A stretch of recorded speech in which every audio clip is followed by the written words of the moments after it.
Olá, o meu nome é Oséias Galeno, eu sou médico pneumologista,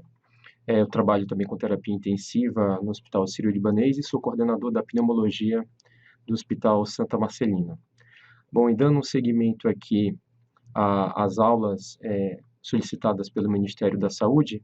coube a mim falar um pouco a respeito do manejo clínico do novo coronavírus na terapia intensiva. Essas recomendações, elas têm o intuito de serem úteis para os profissionais das áreas básicas de saúde, né? Claro que o manejo de pacientes, principalmente no âmbito da terapia intensiva, ele está cada vez mais suscetível a alterações com as novas publicações, com os novos estudos que vêm saindo, porque é uma área muito dinâmica, mas o foco da aula, ela tem por objetivo traçar metas, balizas, de um jeito mais básico, que seja acessível para um manejo geral inicial para todos os profissionais que vão se deparar com essa condição dos nossos pacientes que virão aí com coronavírus. Bom, então, aqui um caso clínico para a gente começar, só para poder ajudar na fixação. É um paciente feminino de 39 anos, que deu entrada com tosse, febre, há 6 dias, tendo evoluído com dispneia hoje. Lá no pronto atendimento, a paciente foi examinada, estava acordada, orientada, com a pressão normal, sem de frequência cardíaca, taquipneica e hipoxêmica em ar ambiente. Após a oferta de oxigênio no catéter nasal por 4 litros, essa paciente foi até 92, então uma hipoxemia relevante. No restante do exame físico não havia alterações. Então, se eu sou um profissional da atenção básica, se eu estou vendo esse paciente no atendimento no hospital de campanha, qual que vai ser a ideia, o que é que eu devo fazer com esse paciente, qual será a conduta e o que é que eu posso fazer no manejo clínico. Lembrando aqui que boa parte, a quase totalidade das recomendações, elas são baseadas nesse protocolo de manejo clínico para o novo coronavírus do Ministério da Saúde. Claro que eu vou enriquecer com alguns detalhes de outras sociedades médicas que geralmente estudam esse tipo de paciente na terapia intensiva. Bom, só lembrando, nesse protocolo de ministério, a gente estratifica os pacientes que vão ter uma síndrome grave, uma síndrome leve, melhor dizendo, onde vai ter doença não complicada, uma pneumonia sem complicações, vai ser manejado talvez numa unidade de internação ou até liberado para casa. Mas, infelizmente, nós vamos nos deparar com casos mais graves, onde esse paciente pode se apresentar com uma pneumonia importante, seja ele adolescente ou adulto, muito taquidispneico, acima de 30 incursões respiratórias por minuto, desaturando, uma hipoxemia menor que 90% em ar ambiente, já apresentando disfunção orgânica, cianose. As crianças também, eventualmente, podem ser tomadas por essa afecção, terem dificuldade para respirar, uso de musculatura acessória, com batimento de asa de nariz, incapacidade de se alimentar, irritabilidade. E aqui nós temos as estratificações para ajudar nessa população pediátrica, como suspeitar de um caso de pneumonia pela sua frequência respiratória. E aqui, por último, nós temos casos que são particularmente os mais graves que vão chegar na terapia intensiva. Paciente com a síndrome da angústia respiratória aguda, a SARA, que é o nome conhecido da maioria dos profissionais, onde o paciente tem por definição aquele início agudo até uma semana de aparecimento da doença, com alterações bilaterais no exame de imagem, como raio-x de tórax, sugerindo edema pulmonar de origem não cardíaca e não por hiperidratação, hipervolemia, e que vai apresentar uma relação de oxigenação de PO2 sobre FO2 baixa, menor do que 300, e que ela é estratificada pela definição clássica de Berlin, em leve, quando é de 300 a 200, 200 a 100 moderada e abaixo 100 grave. Também vamos ter os pacientes com uma infecção, uma resposta inflamatória sistêmica decorrente desse vírus, configurando um quadro de sepse, e ainda os pacientes que vão se tornar hipotensos, com baixa débito cardíaco, baixa perfusão em decorrente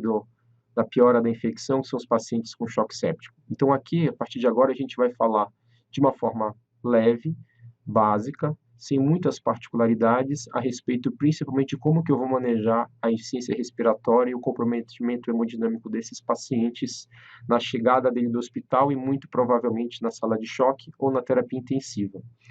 Baseado nessa estratificação, muitos serviços têm criado seus próprios protocolos de fluxo, de onde admitir esse paciente ou se ele vai ser liberado para casa. E Provavelmente cada instituição, baseada em algumas recomendações, algumas dessas balizas básicas oferecidas pelo OMS, pelo Ministério da Saúde,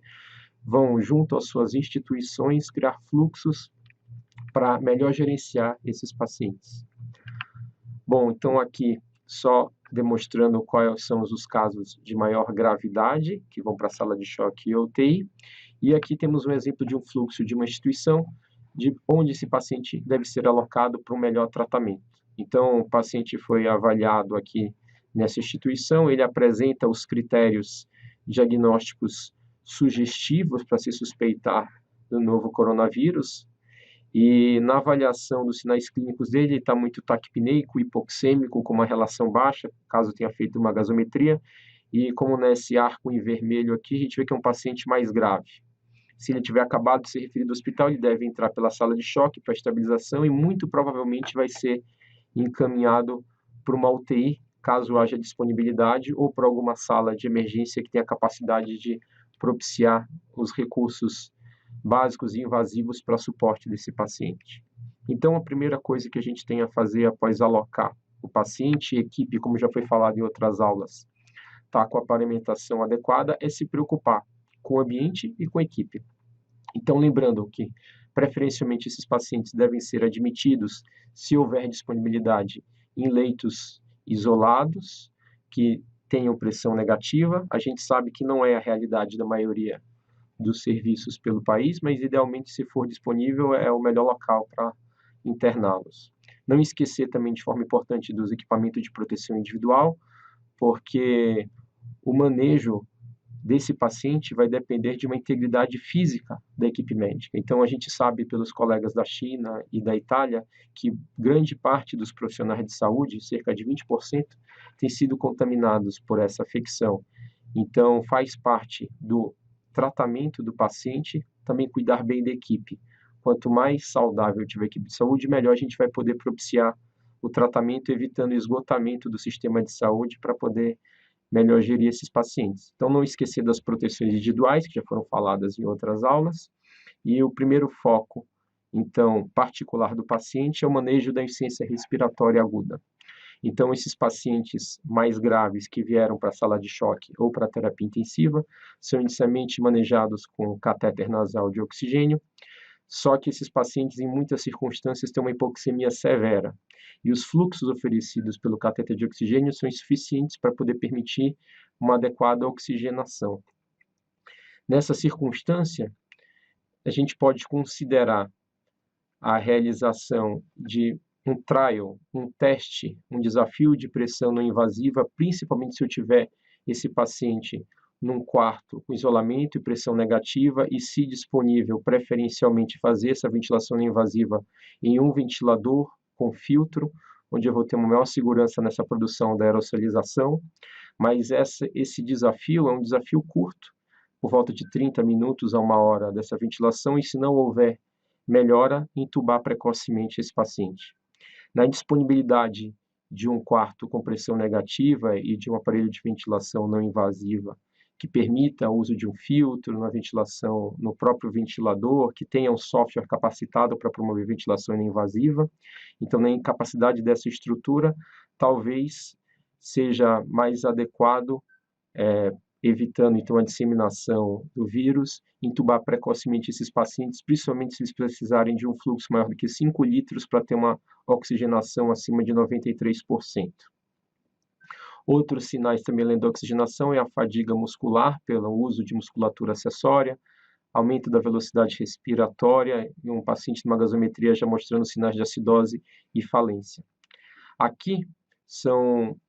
ferramentas que a gente poderia usar para a oxigenação do paciente, mas que nesse cenário do coronavírus, pelo risco de disseminação, como eu já falei, a gente tem evitado o uso do catéter nasal de alto fluxo, assim como das máscaras convencionais, excetuando aquela condição de estrutura que permita realizar, como a pressão negativa e o ventilador mecânico. Em alguns serviços existe essa máscara de ventilação mecânica chamada de helmet ou capacete, que permite um pouco melhor o controle e menor disseminação, então, do vírus com a produção de aerossóis. Na sequência, a gente vai então ter necessidade de promover uma via aérea definitiva dado a falência da oxigenação com as medidas anteriores. E aí, a intubação orotraqueal se caracteriza num próximo passo de importância para ser conhecido, porque é um procedimento que gera aerossóis e, por conta disso, o profissional de saúde tem que entender e estar capacitado e estar com o ambiente controlado para poder minimizar uma eventual contaminação. Então, ao decidir intubar um paciente, a gente tem que refletir inicialmente sobre os preditores de via aérea, considerando esse paciente idealmente um paciente com via aérea difícil, dado a necessidade de uma velocidade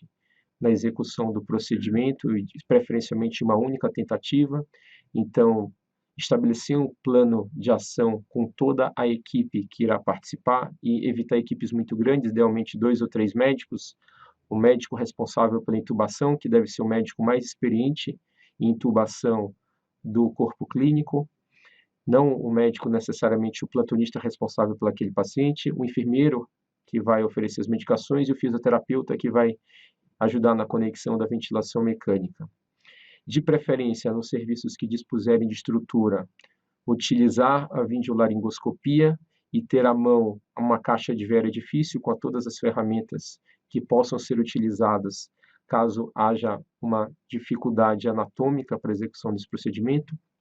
Lembrar ainda de, no plano de ação, preparar acesso venoso com as soluções de cristalóide para expansão volêmica ou vasopressores, que após a intubação o paciente pode evoluir devido à pressão positiva com hipotensão, e essas medicações têm que estar prontas e à mão, principalmente porque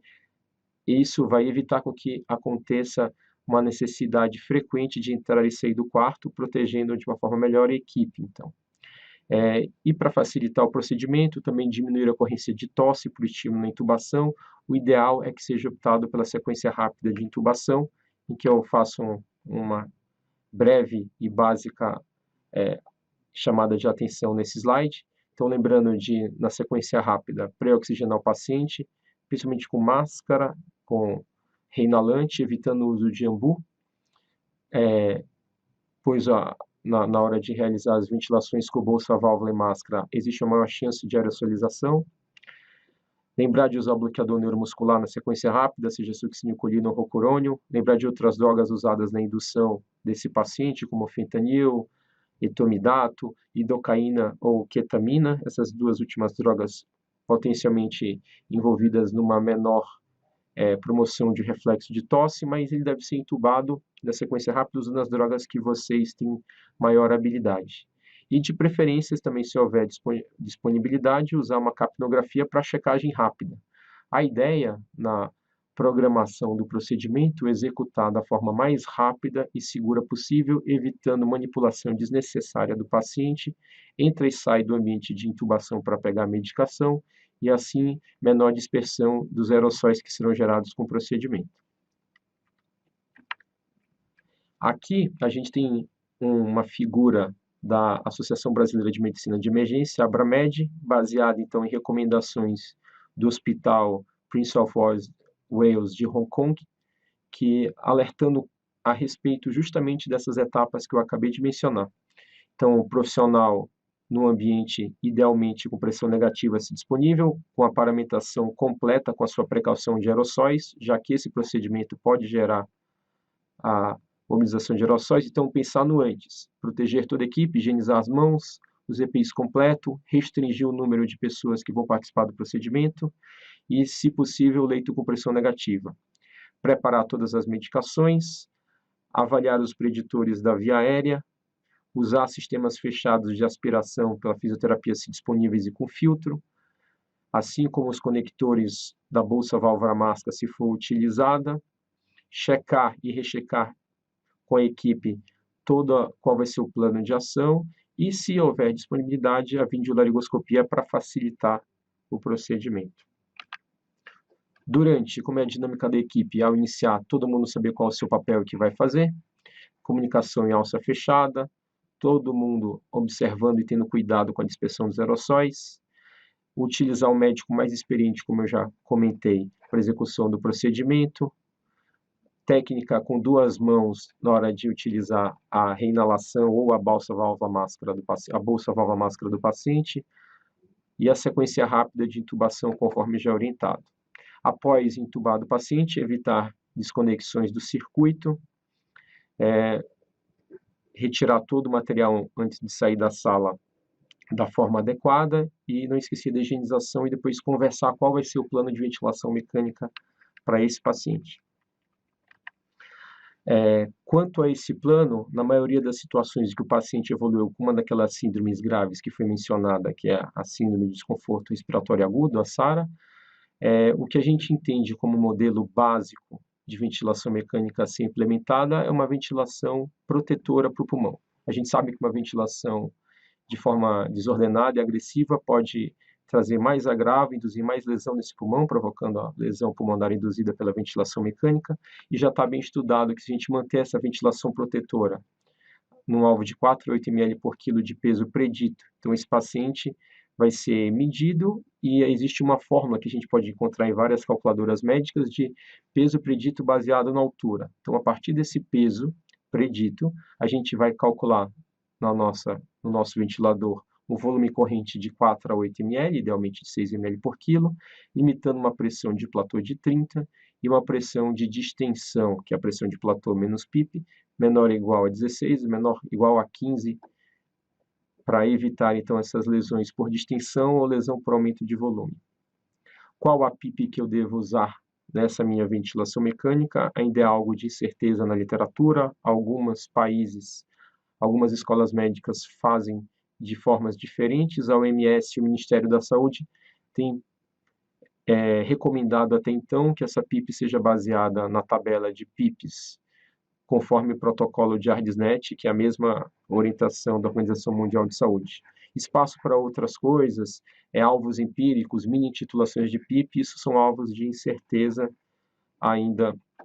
na literatura. A frequência respiratória deve ser setada para manter uma pH-CO2 de 35 a 50, e aqui, novamente, se houver disponibilidade, o ideal é que tenha um ET-CO2, que vai ter uma relação com o CO2 arterial do paciente, também, mais uma vez, economizando as entradas recorrentes para a gasometria e correção da ventilação mecânica. Lembrar, como todas as outras causas de cima desconforto respiratório agudo, da estratégia conservadora de fluidos, evitando hiperidratação, que já é sabido que piora o prognóstico do paciente, e naqueles casos que forem refratários às medidas e à ventilação mecânica inicial, lembrar das outras propostas que, claro, vão ser realizadas geralmente em serviços de referência. Então, esses pacientes idealmente devem ser referenciados, manejados em serviços onde tem uma equipe, um time de ventilação mecânica com expertise para realizar isso. E aqui a gente tem disponível, em casos mais graves, onde o paciente tiver uma relação PO2 sobre FO2 menor que 150, já em ventilação protetora adequada, lançar a mão da ventilação prona. O uso de bloqueadores neuromusculares também nessas situações ainda é realizado por algumas equipes. Em caso de uma hipoxemia muito mais severa, como a PO2 sobre FO2 menor que 80 por 3 horas, ou menor do que 100 por 6 horas, considerar, mais uma vez, sempre apenas em serviços com expertise, oxigenação com membrana extracorpórea. Claro que é um procedimento mais custoso e ainda pouco disponível no nosso país. Um outro capítulo de gravidade que a gente precisa ter noções básicas a respeito de como manejar esse paciente na terapia intensiva são os pacientes que vão chegar em estado de choque, geralmente choque resultante de infecção, que é o choque séptico. Só lembrando as definições que são utilizadas pelo protocolo do Ministério da Saúde, são os pacientes que estão sépticos e com necessidade de vasopressores para manter a pressão média acima de 65, na ausência de outras causas, como hipovolemia. O choque séptico nas crianças, lembrando que pode estar abaixo do 5º percentil de pressão sistólica ou 2 desvios padrões abaixo do normal para a idade. E além disso, temos outras manifestações de baixo débito, como estado mental alterado, bradicardia, uma frequência cardíaca muito alta, tempo de enchimento capilar também muito prolongado, taquidispneia, entre outros. A gente sabe que na terapia intensiva o manejo hemodinâmico, na verdade, pode ser muito complexo. E hoje em dia a gente tem várias ferramentas de monitorização básica até monitorização avançada, com testes invasivos e testes não invasivos, como ultrassom, por exemplo, que podem nos ajudar a guiar a melhor estratégia a partir do reconhecimento de qual o motivo da instabilidade hemodinâmica do paciente. Aqui, pensando num roteiro simplificado para as pessoas que vão estar recebendo esses pacientes no nível de atenção mais geral, a gente tem recomendações apenas elementares. Então, lembrar de, no início do paciente com choque, a gente fazer uma infusão de cristalóide um pouco mais pronunciada na chegada 30 ml por quilo nas primeiras 3 horas, nas crianças 20 ml por quilo em bolos e na sequência até 40 60 ml por quilo na primeira hora. Quando for utilizar vasopressores, que é no caso de uma refratariedade à infusão da solução de expansão, usar preferencialmente acesso venoso central. Claro que numa situação eventual de caos onde seja indisponível ter o acesso central de prontidão, a gente vai poder fazer essas medicações de acesso venoso periférico, sempre tendo cuidado com o extravasamento da medicação, com cuidado e maior atenção durante a infusão. Nos casos de choque refratário, lançar a mão da hidrocortisona, 200 mg por dia, e a gente tem ainda, para tratar uma condição de choque relacionada à infecção, o tratamento-alvo da causa da infecção. E essa terapia farmacológica é alvo ainda de incerteza. Muitos serviços têm utilizado os antibióticos nos casos mais graves, que entram em UTI chocados e crise respiratória, devido principalmente ao risco de co-infecção bacteriana com o vírus COVID. Então, aqui geralmente é lançado mão de dupla antibiótico terapia, como por exemplo Rocephin e azitromicina. Na chegada de um paciente com sinais clínicos sugestivos, sinal radiológico sugestivo e com maior gravidade, pode ser lançada a mão do oseltamivir inicialmente,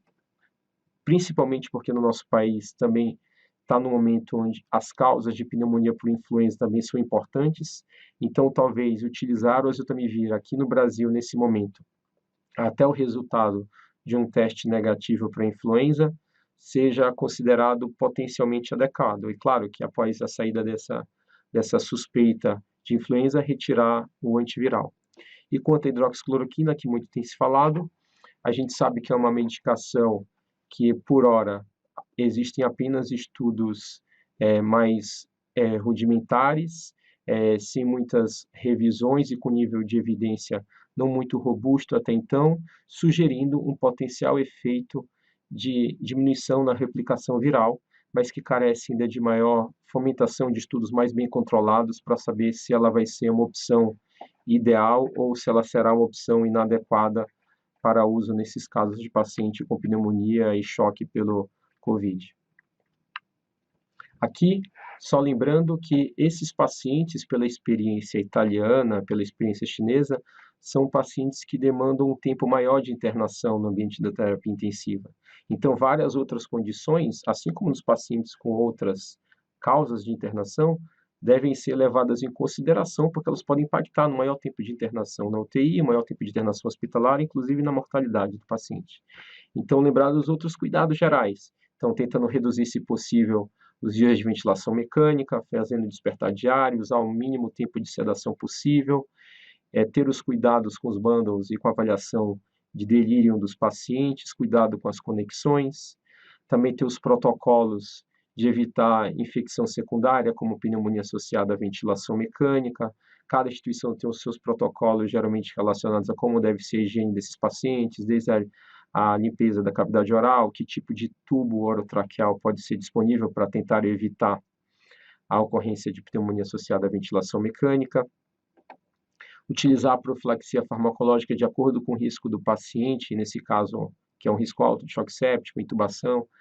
para a profilaxia de trombose venosa profunda. Ter cuidado com a manipulação das invasões, como sondas vesicais, catéteres venosos centrais. Lembrar do decúbito para evitar a ocorrência de escaras e assim aumentar a infecção. E assim como a proteção gástrica que se faz necessário nesses pacientes mais graves. Assim que esse paciente atingir a estabilidade clínica, menor hipoxemia, nível neurológico adequado, uma macrohemodinâmica adequada, aí sim ele será candidato a receber alta, atingirá critérios de alta da UTI, como as outras doenças respiratórias e poderá ser referido para uma unidade de internação para ter a sua reabilitação completa até alta. Bom, então aqui só lembrando a pergunta do caso clínico que foi feito no início da aula, apenas para a gente revisar um pouco do que conversamos até aqui. Então, aquela paciente de 39 anos que estava com síndrome gripal, de febre e tosse seca há 6 dias e dispneia na entrada do pronto atendimento. O que chamava atenção no exame físico era a taquicardia, a taquipneia e a sua hipoxemia importante mesmo com 4 litros de oxigênio. Qual a conduta, foi perguntado no início do caso. Então, a gente viu pelo protocolo que é uma paciente hipoxêmica, que está necessitando de altos fluxos de O2, que ela não está se mantendo no nível de segurança, em detrimento do catéter já num fluxo elevado.